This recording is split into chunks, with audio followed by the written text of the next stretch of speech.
Tu exerces sur plusieurs groupes d'âge, notamment les enfants. Ouais, mon plus jeune avait 2 mois et le plus âgé avait 99.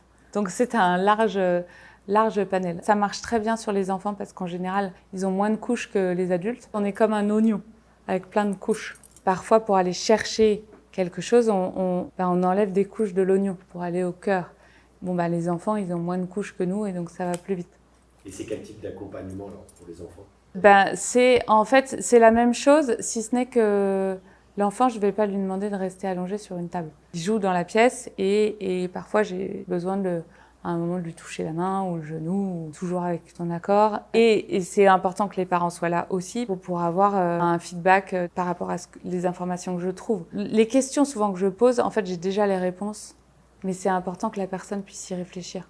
Et encore une fois, les enfants, ça peut aller très vite. Justement, alors pour ce qui va un peu moins vite, on parle un peu des maladies chroniques. Quelle Ouais. est l'approche de la kinésiologie? Alors, pour les maladies chroniques, c'est juste que ça prend plus de temps. En fait, on va essayer d'enlever des couches de l'oignon. Après, moi, je ne travaille que ce sur quoi les gens sont prêts à travailler. Parfois, on fait un pas en avant et 2 pas en arrière, voire 4 pas en arrière. On sait qu'une situation, par exemple, ne nous convient pas, donc on veut changer. Et en même temps, on la connaît, cette situation qui ne nous convient pas. Donc, par certains côtés, elle est un peu confortable quand même. Et d'aller vers l'inconnu, ça fait peur en fait. C'est stressant.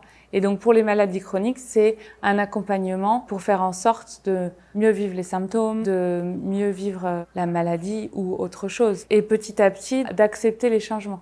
Parfois, les changements sont trop difficiles. Grande place sur le pardon, justement. Ouais. Se pardonner soi-même. Le pardon, c'est lié à la colère. La colère, elle ne blesse que nous. Par exemple, tu me fais une crasse, je suis en colère. Mais en fait, toi, tu t'en fous. Le pardon, en fait, c'est un cadeau qu'on se fait à soi, plus qu'à l'autre. La culpabilité, donc, c'est vis-à-vis de soi, souvent vis-à-vis de quelqu'un d'autre, mais c'est vis-à-vis de soi aussi, pour soi. Par exemple, quand on se laisse maltraiter, il faut se pardonner de s'être laissé maltraiter. Par exemple, au boulot, je fais une présentation, je lui donne une idée, et en fait, il s'approprie mon idée. Et je ne peux rien dire. Forcément, je suis en colère contre lui d'avoir pris mon idée, mais je suis aussi en colère contre moi de ne pas avoir su me défendre et de ne pas avoir su dire non mais ça c'était moi, c'est moi qui l'ai dit. Le pardon vraiment c'est un cadeau qu'on fait au monde mais qu'on se fait à soi. Il y a aussi cette idée on transmet au monde ce qu'on a à l'intérieur de nous. Admettons, on est en colère ou stressé, on prend un café avec quelqu'un qui était extrêmement calme, il repart, il est en colère, stressé parce qu'en fait on lui a transmis ça. Il y avait une petite vidéo. Le pitch, c'est une fille qui se lève un matin dans son appartement à Paris.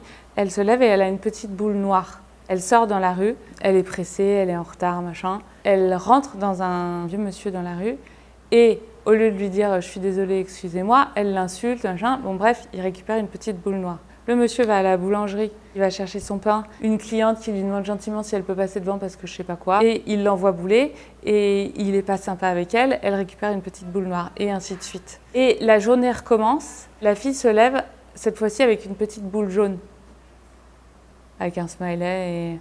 Et en fait, elle rentre dans le même mec. Au lieu de l'insulter, elle lui dit « je suis vraiment désolée, excusez-moi, machin ». Le type a une petite boule jaune. Il va à la boulangerie, il rencontre la même fille. Au lieu de l'insulter, il lui dit bien sûr, allez-y, machin. Et c'est juste que le positif entraîne le positif et le négatif entraîne le négatif. Et donc, si on réussit à être le plus positif possible et le mieux possible dans nos baskets, en fait, ce sera mieux pour tout le monde, pour notre environnement et ainsi de suite.